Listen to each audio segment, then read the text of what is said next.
Baiklah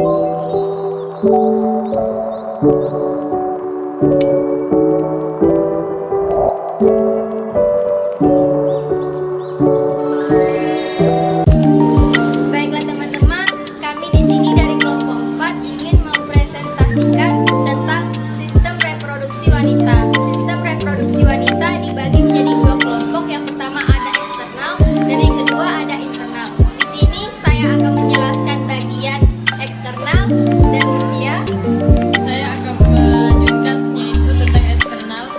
dan Stella akan menjelaskan tentang kesimpulan.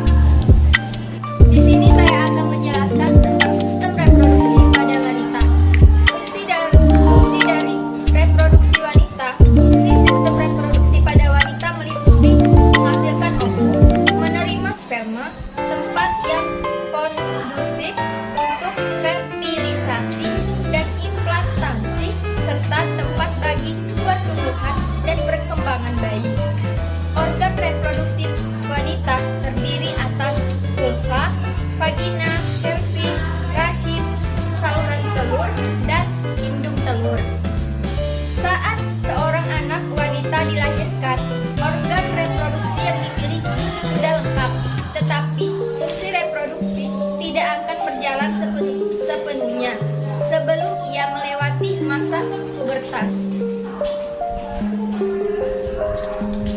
Anatomi sistem reproduksi pada wanita dapat dibedakan atas struktur dinding abdomen, organ genitalia eksternal, struktur dinding pelvis, dan organ penitalia internal.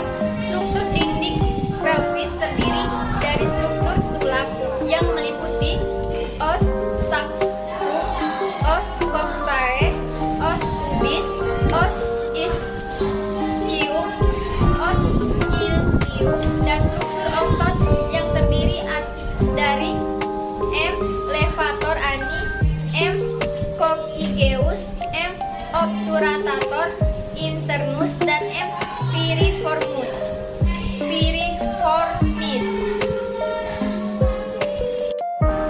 Anatomi sistem reproduksi wanita dapat dibedakan atas struktur dinding abdomen, organ genitalia eksterna, struktur dinding pelvis, dan organ genitalia internal. Struktur dinding pelvis terdiri dari struktur tulang yang meliputi sacrum, coccyx, dan organ genitalia internal. Struktur dinding pelvis terdiri dari struktur tulang yang meliputi sacrum, coccyx, pubis, ischium, ilium, dan struktur otot yang terdiri dari levator ani, coccygeus, obturator internus, dan piriformis. Organ genitalia eksternal meliputi vulva yang terdiri dari mons pubis di bagian sini,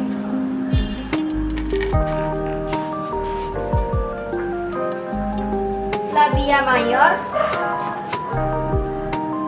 labia mayora, labia minora, vestibulum, vagina, klitoris, bulbus vestibuli, dan glandula vestibularis mayor. Organ genitalia internal meliputi ovarium, tuba uterus, dan vagina. Ovarium tuba uterus terletak di dalam kapung pelvis. Vagina sebagian terletak di dalam kapung pelvis dan sebagian lagi terletak pada perineum. Pudendum terletak di sebelah ventral dan caudal dari simfisis oseopubis. Yang pertama ada vulva. Struktur vulva terletak di atas pubis dan meluas ke caudal di bawah arcus pubis. Vulva terdiri dari mons pubis, labia mayora, labia minora, klitoris, dan struktur kelenjar yang bermuara pada vestibulum vagina. pubis atau monveneris mengandung jaringan lemak yang menutupi simfisis pubis diliputi oleh rambut. Di sini ada bagian rambut. Setelah itu ada labia mayora.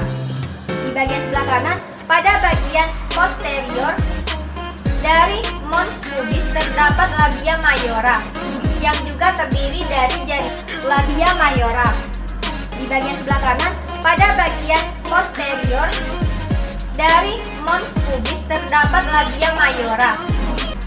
Di bagian sebelah kanan, pada bagian posterior dari mons pubis terdapat labia mayora yang juga terdiri dari jaringan lemak yang diliputi oleh rambut.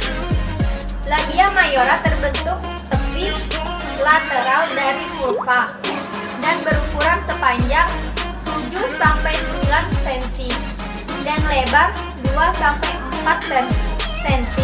Permukaan superficial dari labia mayora juga dipenuhi oleh rambut. Labia minora merupakan, setelah itu ada labia minora di bawah labia mayora, merupakan struktur yang tidak berambut dan berukuran panjang 5 cm dengan ketebalan 0, sampai 1 cm. Struktur cutaneus dari labia minora tidak terdiri dari jaringan lemak, namun terdiri dari jaringan penyambung yang memungkinkan mobilisasi dari kulit selama proses sakgama. Labia minora akan bersatu pada bagian anterior menjadi klitoris, sedangkan pada bagian posterior bersatu pada sisi bawah dari glandula vestibularis menjadi frenulum. Selanjutnya akan dijelaskan oleh Mutia. Ada labia mayora di bagian sebelah kanan, pada bagian posterior dari mons pubis terdapat labia mayora yang juga terdiri dari jaringan lemak yang diliputi oleh rambut. Labia mayora terbentuk tepi lateral dari vulva dan berukuran sepanjang 7-9 cm dan lebar 2-4 cm. Permukaan superficial dari labia mayora juga dipenuhi oleh rambut. Labia minora merupakan, setelah itu ada labia minora di bawah labia mayora, merupakan struktur yang tidak berambut dan berukuran panjang 5 cm dengan ketebalan 0, sampai 1 cm. Struktur cutaneus dari mons pubis terdapat labia mayora yang juga terdiri dari jaringan lemak yang diliputi oleh rambut. Labia mayora terbentuk tepi lateral dari vulva dan berukuran sepanjang 7-9 cm dan lebar 2-4 cm. Permukaan superficial dari labia mayora juga dipenuhi oleh rambut. Labia minora merupakan, setelah itu ada labia minora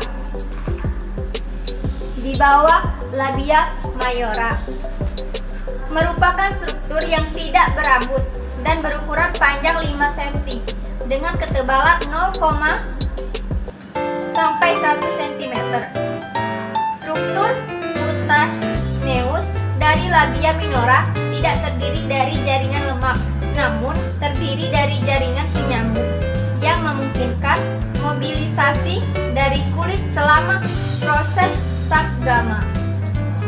Labia minora akan bersatu pada bagian anterior menjadi klitoris, sedangkan pada bagian posterior bersatu pada sisi bawah dari glandula vestibularis menjadi freulum.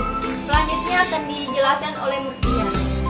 Baiklah, di sini saya akan melanjutkan penjelasannya, yaitu klitoris. Klitoris merupakan bagian erektil yang disangga oleh dua karura yang melekat pada oskupus, disertai bagian dorsal yang terletak di atas rumai. Selanjutnya, vestibulum. Vestibulum merupakan struktur yang menyerupai biji almond yang ditutupi di sebelah lateral oleh labia minora. Ini labia minora. Pada vestibulum terdapat muara di uretra vagina, dua ductur kelenjar Bartholinin dan dua ductur kelenjar periuretral yang disebut sebagai scandus and glans. Selanjutnya yaitu vagina.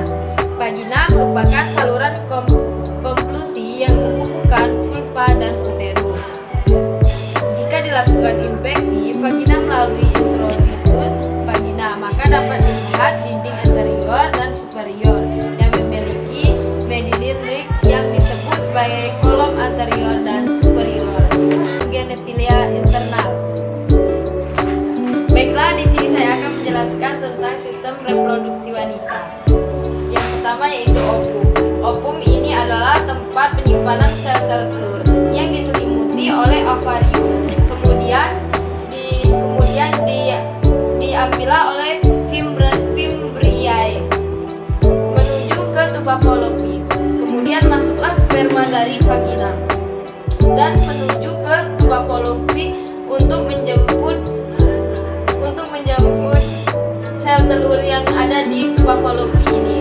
Kemudian mengalir menuju menempel endometrium. Setelah menempel di endometrium, mengembang, kemudian sel telur tersebut atau berubah jadi janin keluar menuju serviks. Serviks ini akan membuka menjadi lebar melebar 10 cm. Yang awalnya tadi 1 sampai 1,5 meter menjadi 10 cm. Dan keluarlah melalui vagina. Baiklah, di sini saya akan membacakan kesimpulan dari sistem reproduksi wanita. Reproduksi wanita manusia yaitu secara titipan atau melahirkan anak dan reproduksinya secara internal di dalam tubuh. Oleh karena itu memiliki alat-alat reproduksi yang mendukung fungsi tersebut.